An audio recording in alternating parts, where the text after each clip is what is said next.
Caríssimos fiéis,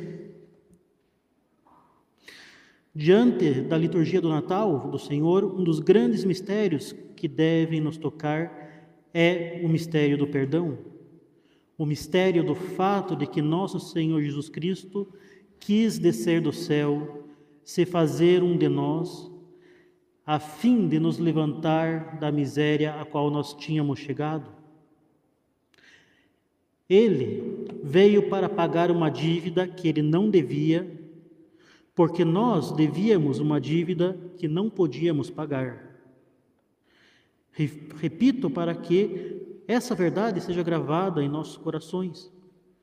Ele veio pagar uma dívida que não devia, porque nós devíamos uma dívida que nós não podíamos pagar. Milênios haviam se passado desde o pecado de nossos primeiros pais até que o Redentor viesse ao mundo. Foram milênios do homem sendo totalmente incompetente para consertar a bagunça que ele havia feito. Foram milênios do homem caindo nos pecados da idolatria, nos pecados da carne, enquanto Deus buscava enviar profetas, buscava enviar seus anjos para que o homem permanecesse minimamente fiel ao Senhor. O próprio povo escolhido caía constantemente na idolatria e nos mais baixos pecados da carne, mesmo com reiteradas advertências e castigos enviados da parte de Deus. E tudo isso justamente após o pecado original, pecado de desobediência, de revolta contra Deus, que introduziu a morte e a malícia no mundo. Quando nós consideramos a grandeza de Deus Todo-Poderoso, a grandeza de Deus perfeito e infinito, poderíamos até talvez nos questionar, mas tudo isso por causa de uma fruta? O que é comer uma fruta? Mas o pecado original, comer do fruto proibido por Deus, foi isso. A questão é que esse era o único pecado que Adão e Eva podiam cometer. Afinal, todo o resto era consolação e felicidade. Tudo o mais estava perfeitamente ordenado para a glória de Deus. Mas a única coisa que lhes fora ordenado não fazer, eles fizeram. A única maneira possível de ofender a Deus, eles fizeram.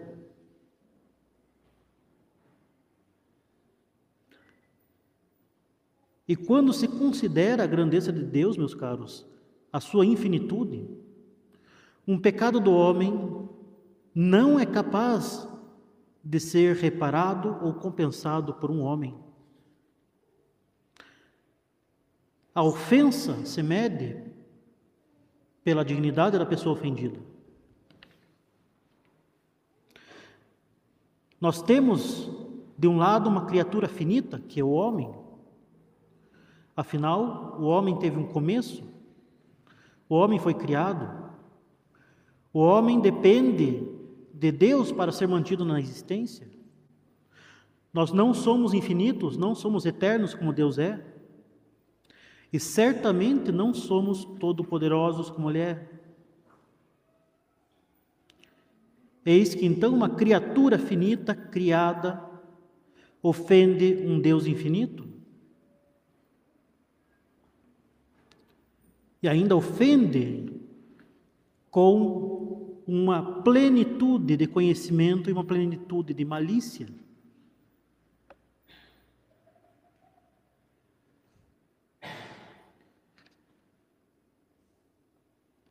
Tudo ou mais no Jardim do Éden estava ordenado para conduzir tranquilamente nossos primeiros pais à salvação.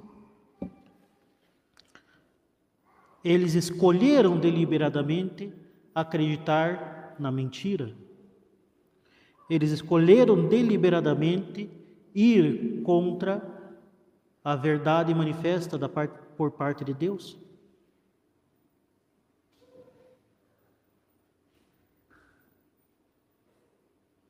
Agora, como uma criatura finita vai dar algo de igual ou maior valor do que foi a sua ofensa? Não há maneira de o homem ter meios de pagar essa dívida. E assim o homem depende de Deus para que essa dívida seja paga. E a isso Deus não está obrigado. Trata-se de uma atitude, de uma iniciativa plenamente gratuita da parte de Deus. Nada em justiça compele Deus a vir a nosso socorro. Não há nada em justiça da parte de Deus para que o compila a perdoar o nosso pecado. É um dom totalmente gratuito, porque nós devíamos uma dívida que não podíamos pagar. Não havia como pagar a Deus esse preço infinito da justiça ofendida. Por isso que da parte de Deus Ele nos enviou o Seu Filho. Ele enviou o Verbo eterno, feito carne, para fazer essa reparação por nós. Um ser que é infinito para pagar uma dívida que era infinita, por puro amor e misericórdia pela criatura finita. Deus foi ofendido para que essa ofensa fosse reparada em justiça. Exigia-se um sacrifício infinito, e então Cristo veio ao mundo. E vindo ao mundo, meus caros, Ele compra a nossa alma. Compra a nossa alma na adversidade, e Ele compra a nossa alma do espírito de adversidade. Ele a compra para dar a nossa alma a Deus. Ele toma para si toda a nossa fraqueza, com exceção do pecado. Ele não se torna apenas um homem, ele se torna o mais pobre dos homens.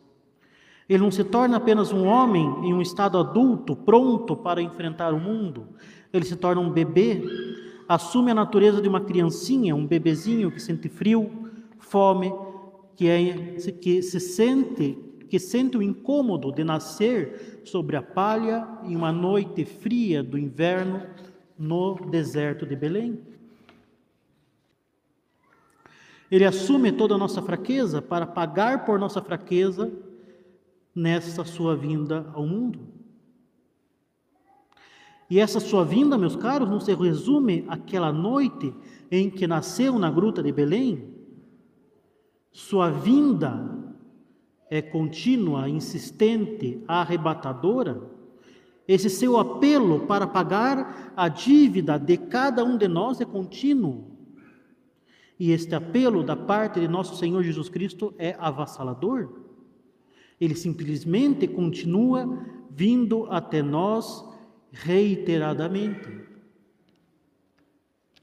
Durante milênios, o homem permaneceu privado da recompensa eterna para a qual ele fora criado. Deixado a sua sorte nas trevas e sombra da morte, ele era incapaz de reparar por seus pecados e reiteradamente rebelava-se contra Deus pela infidelidade e merecendo justos castigos. Até que o Verbo pronunciou o seu ecce venio, eis que venho para fazer a vontade do Pai. Eis que o Verbo,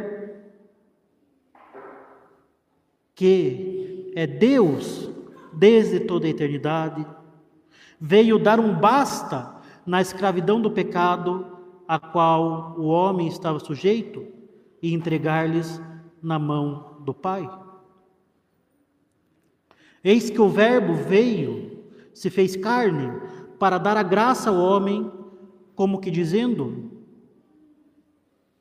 eis que te dou isso que lhe falta, e ao te dar isso, desejo que tu te tornes, por fim, um homem honesto. Eis que sano a tua dívida e compro a tua alma do espírito de adversidade e a entrego nas mãos de Deus. É justamente isso que o menino Jesus diz a cada um de nós em sua singela manjedoura. Eis que eu te dou o que te falta. Agora, faça a tua parte e te torne um homem honesto. Nós podemos até querer nos reerguer de nossa vida de pecado. Muitas vezes ainda vamos à igreja, ainda praticamos a fé.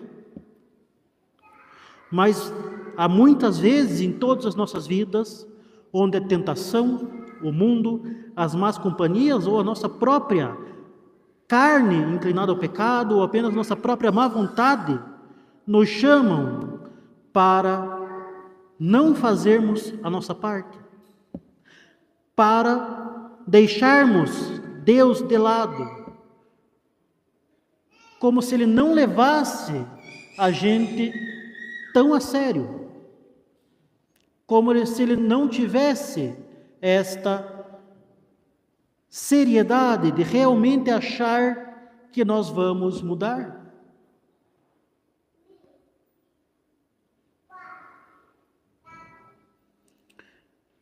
Nós meio que nos conformamos na ilusão de que Deus não espera tanto de nós.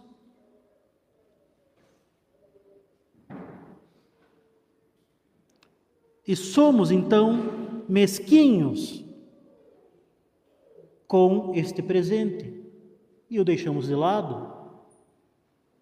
E nos esquecemos de Deus. No entanto, meus caros, a realidade é outra. Haverá sempre uma outra ocasião em que a consciência nossa vai acusar esta inimizade que nós mesmos criamos com aquele que quer verdadeiramente nos resgatar.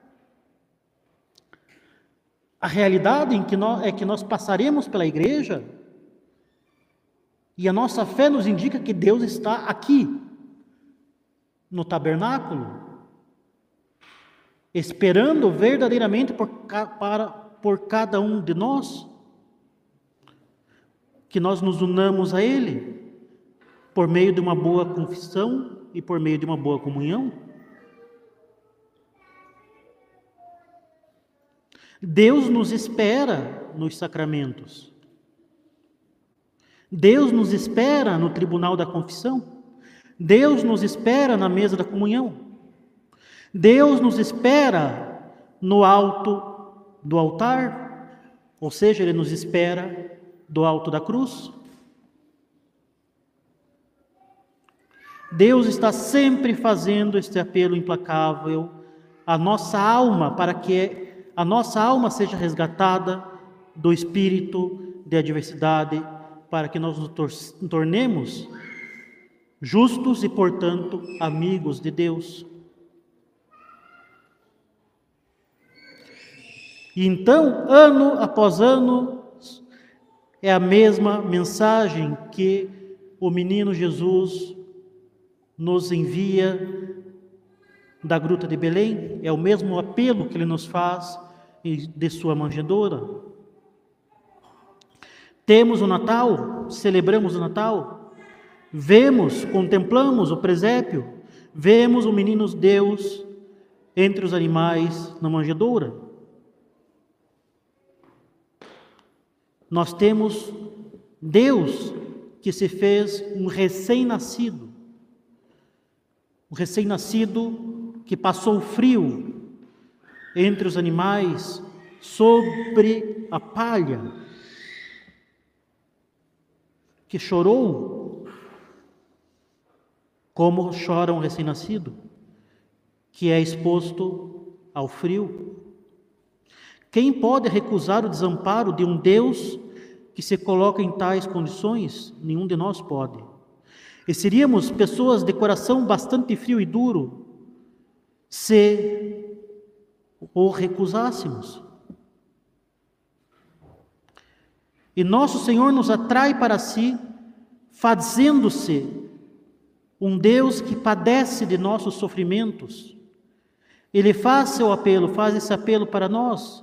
Ele nos diz: abandone as ilusões do pecado, abandone a escravidão do demônio, abandone a manipulação do mundo, abandone esta vida de angústia, tristeza e escravidão. E mesmo que as pessoas queiram deixar seus ouvidos surdos a este chamado, mesmo que as pessoas busquem evitar essa graça de Deus, ela simplesmente continua vindo até elas, continua vindo enquanto há tempo, enquanto há vida. E aqui vejamos claramente como nós temos na nossa vontade algo de misterioso. É a única coisa que temos que Deus realmente quer. Nós podemos fazer todos os tipos de doações, até doações para a igreja. Poderíamos doar todo o nosso tempo ao serviço da igreja, ao serviço dos pobres. Poderíamos fazer grandes sacrifícios por generosidade para as outras pessoas. Poderíamos fazer enormes penitências. Mas se de alguma forma retivermos o nosso desejo de servir a Deus, se nós retivermos, deixarmos de lado o desejo de evitar o pecado completamente, então nós não estaremos dando a Deus a nossa vontade total e completa. Não estaremos dando a Deus o nosso amor. Estaremos nos iludindo.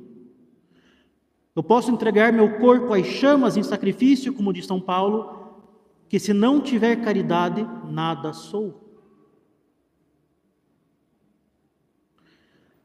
Deus nos dá o seu amor e Ele quer unicamente isso, o nosso amor. E não porque Ele precise dele, mas justamente para nos dar a perfeita felicidade, para o nosso bem. E aqui um aspecto que deve chamar a nossa atenção. Apesar de tantas vezes nós pisarmos na bola, Deus nos leva a sério. E Deus nos leva tão a sério ao ponto de se entregar à cruz e derramar até a última gota do seu sangue, pensando em cada um de nós. Afinal, meus caros, vejamos bem, temos Deus eterno e infinito. Uma ofensa contra Ele tem um valor infinito e nenhum homem, nem mesmo todos os homens juntos, podem reparar essa ofensa. E o único que pode pagar essa dívida, reparar essa ofensa infinita, é o próprio Filho de Deus, segunda pessoa da Santíssima Trindade. E o que Ele deseja é o nosso amor. Seu único desejo é a determinação de nossa vontade de segui-lo, abandonando a nossa vida de pecado. E isso para a nossa própria felicidade eterna. Nós somos pequenas e miseráveis criaturas. E, no entanto, há algo em nossa vontade que justamente Deus leva muito a sério. Deus leva verdadeiramente a sério o nosso amor. Por quê? Porque o nosso amor determina o nosso fim último, o fim para o qual nós somos criados. E Deus não brinca com o fim último. Tanto Deus nos leva a sério que, mesmo se fôssemos os únicos nessa terra, mesmo se fôssemos a única criação de Deus, Deus ainda faria o mesmo sacrifício para chegar à nossa vontade e obter nosso ato de amor. E isso pelo sacrifício de se deixar ser morto na cruz por cada um de nós.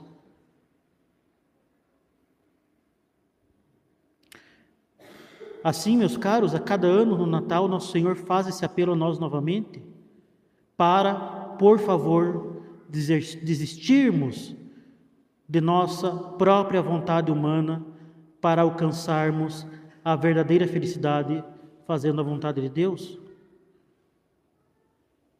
Deus faz esse apelo novamente a cada um de nós para que desistamos de nosso próprio apego ao pecado, que, literalmente, pelo amor de Deus, desistamos de nossa própria mesquinhez em evitar servi-lo, que, por favor, pelo amor que Deus tem por nós, desistamos de todas essas coisas que nos afastam de Deus para nos entregarmos completamente a Ele e sermos verdadeiramente felizes nele. Louvado seja o nosso Jesus Cristo. Em nome do Pai, do Filho e do Espírito Santo. Amém.